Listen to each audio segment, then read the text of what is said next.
ಮತ್ತು white colour ತುಂಬ ಶ್ರೇಷ್ಠ.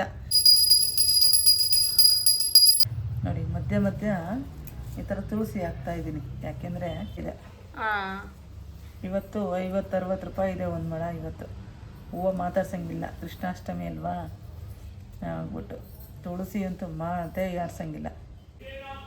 ಚೆನ್ನಾಗಿದೆ ಗೈಸ್. ಹೊಸದಿ ನಿಮಗೆ ಸಿಂಪಲ್ ಆಗಿ ದುಂಡು ಕಟ್ಟುವ ವಿಧಾನ ಹೇಳ್ಕೊಟ್ಟಿದೆ. ಇದು ಸಿಂಪಲ್ ಆಗಿ ಹೂವು ಕಟ್ಟುವ ವಿಧಾನ ನಮ್ಮ ಶ್ರೀ ಕಳ್ಳ ಕೃಷ್ಣನಿಗೆ. ಸೊ ಯಾವ ಥರ ಕಟ್ತಿದ್ದಾರೆ ಅನ್ನೋದನ್ನು ನೀವೇ ಇಲ್ಲಿ ನೋಡಬಹುದು. ನೋಡಿ ಈ ಥರ ದಾರ ತಗೊಳ್ಳಿ, ಮೇಲೆ ಒಂದು ಹೂವು, ಕೆಳಗಡೆ ಒಂದು ಹೂವು, ಮತ್ತು ಇದೇ ಥರ ಹಿಂಗೆ ಬರಬೇಕು. ಹಿಂಗೆ ಹೇಳಿದೆ ನೋಡಿ, ಮುಗೀತು.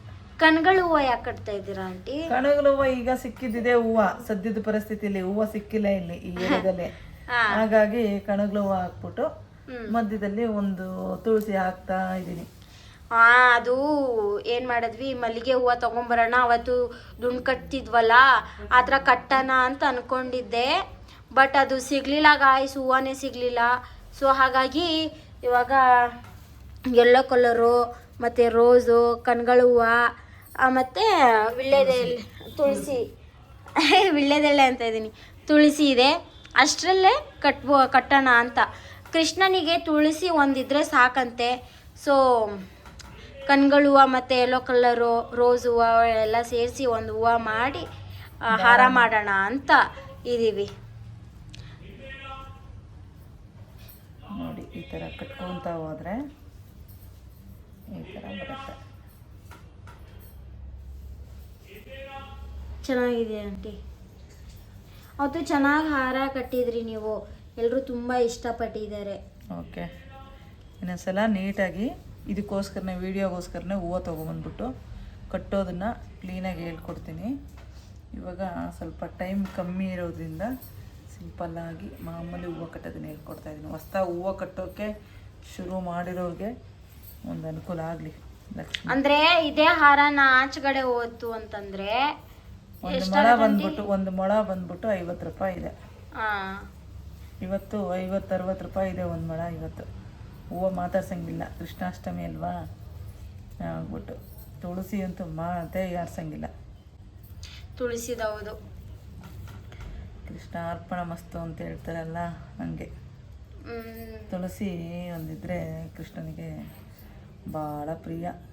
ಶ್ರೀಕೃಷ್ಣನಿಗೆ ಕೃಷ್ಣ ಜನ್ಮಾಷ್ಟಮಿ ಅಂತ ಯಾಕೆ ಮಾಡ್ತಾರೆ ಆಂಟಿ?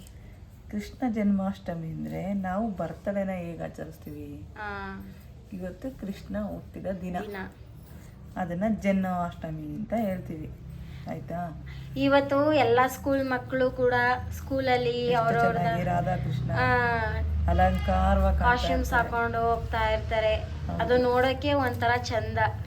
ನೋಡಿ ಮಧ್ಯ ಮಧ್ಯ ಈ ಥರ ತುಳಸಿ ಹಾಕ್ತಾ ಇದ್ದೀನಿ, ಯಾಕೆಂದರೆ ಸ್ವಲ್ಪ ಹೂವು ಕಮ್ಮಿ ಇರೋದ್ರಿಂದ ಇದಕ್ಕೆ ಎರಡೂ ಶ್ರೇಷ್ಠವಾಗಿರಲಿ ಅನ್ನೋ ಒಂದೇ ಒಂದು ಕಾರಣಕ್ಕೋಸ್ಕರ ಮಧ್ಯ ಮಧ್ಯ ಒಂದು ತುಳಸಿ ಹಾಕ್ತಾ ಇದ್ದೀನಿ. ನೋಡಿ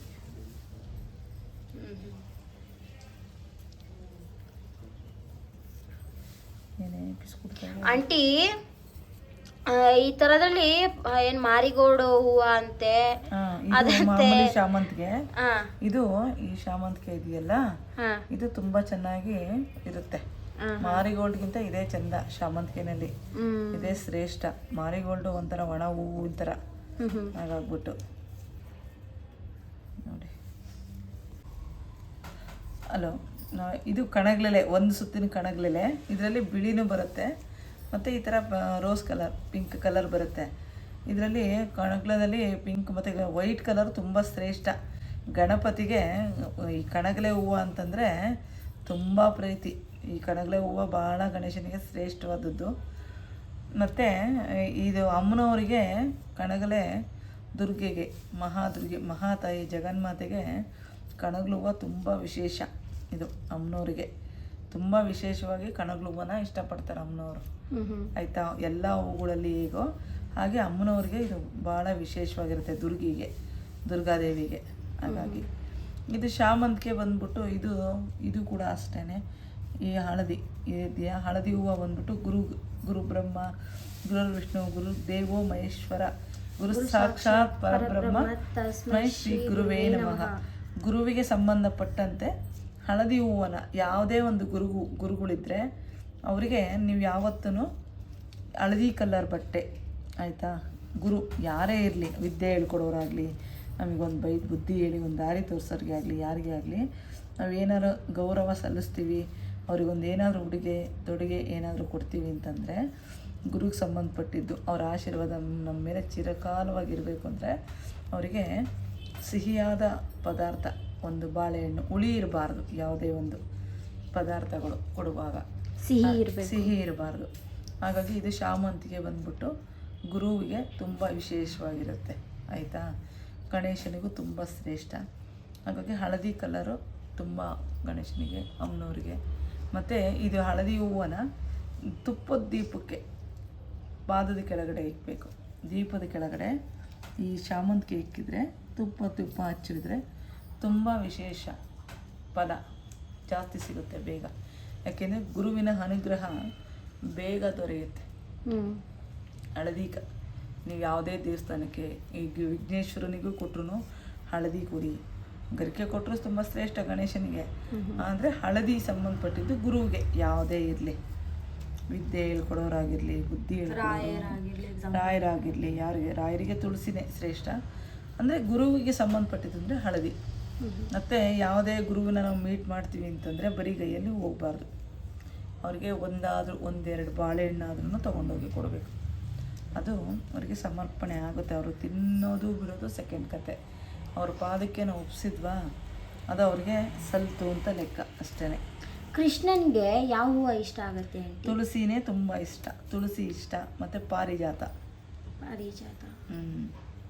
ಹಂಗಾಗ್ಬಿಟ್ಟು ತುಳಸಿ ತುಂಬ ಶ್ರೇಷ್ಠ ಕೃಷ್ಣನಿಗೆ.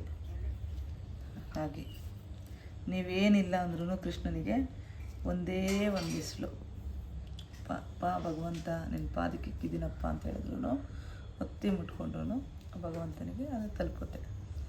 ತುಳಸಿನೇ ತುಂಬ ಇಷ್ಟ ಅವನಿಗೆ. ಹಾಗಾಗಿ ಮೇನು ಬೆಣ್ಣೆ ತುಂಬ ಇಷ್ಟ.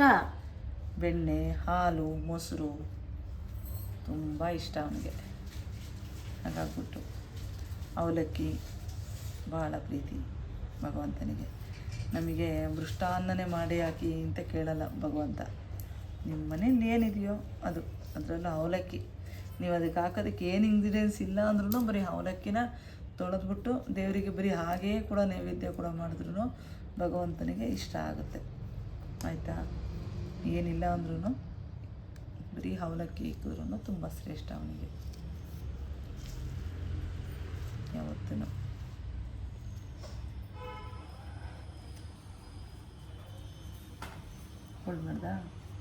ಇನ್ನಲ್ಲಿ ದನಗಳ ಹೂವಿಂದ ಹಾರ ಆಯಿತು. ಸೊ ಈ ಯೆಲ್ಲೋ ಕಲರ್ ಹೂವಿಂದ ಹಾರ ಮಾಡ್ತಿದ್ದಾರೆ ನೋಡಿ. ಮಳ ಹೂವು ಕಟ್ತಾ ಇದ್ದೀನಿ. ಎರಡು ಒಟ್ಟಿಗೆ ಹಾಕ್ತೀರಾ ಆಂಟಿ? ಹಾಕ್ಬೋದಾ ಎರಡು ಒಟ್ಟಿಗೆನೆ? ಹಾಕಮ್ಮ, ಎಷ್ಟು ಅಲಂಕಾರ ಮಾಡ್ತೀವೋ ಅಷ್ಟು ಚಂದ ಭಗವಂತನಿಗೆ. ಅರ್ಥ ಆಯ್ತಾ? ಅವನಿಗೆ ಎಷ್ಟು ಹಾಕಿದ್ರು ಅಲಂಕಾರ ನೋಡೋದಕ್ಕೆ ಕಣ್ಣೇ ಸಾಲದು ಭಗವಂತನ.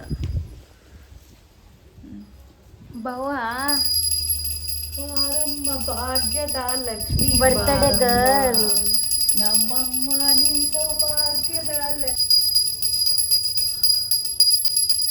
ಸ್ವಾಮಿ ಗುರುವೇ. ಗೈಸ್, ಬಿಡಿ ಹೂವು ತೊಗೊಂಬಂದು ಸಿಂಪಲ್ಲಾಗಿ ಮನೆಯಲ್ಲೇ ಕಟ್ಕೊಳ್ಳಿ. ಒಂದೊಂದು ಹಾರ 100 ರೂಪಾಯಿ ಹೇಳ್ತಾರೆ. ಸೊ ಬಿಡಿ ಹೂವು ಅರ್ಧ kg 1/4 kg ತೊಗೊಬಂದ್ಬಿಟ್ಟು ನೀವೇ ಎಷ್ಟು ಬೇಕೋ ಅಷ್ಟು ಹಾರ ತೊಗೊಬೋದು. ನೋಡಿ, finally Krishna ready. Thank you so much.